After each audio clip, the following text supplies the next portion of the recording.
Аймгийн засаг дарганы тамгын газар, газрын харилцаа барилга хот байгуулалтын газар, инженер геодэц компани хамтран газар зохион байгуулалтын ерөнхий төлөвлөгөөнд санал тусгуулах зорилгоор хэлэлцүүлэг хийлээ.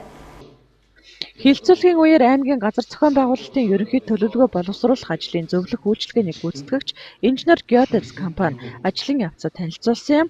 Газар зохион байгуулалтын шинэлэг тал нь эко ногоон орчин зориулагдсан иргэдэд ашигтай аймгийн нийгмийн эдийн засгийн бодлогыг дэмжснээр онцлог болж байгаа юм а. Торнод аймгийн засаг дарганы тамгын газар иргэдийн төлөөлөгчдийн хурал газрын харилцаа геодэц зөрөг зүүн газар тэгээд хөгжлийн бодлогын эцэстээ хамтран Торнод аймгийн газар зохион байгуулалтын ерөнхий төлөвлөгөөний хилцүүлэг явагдаж байна.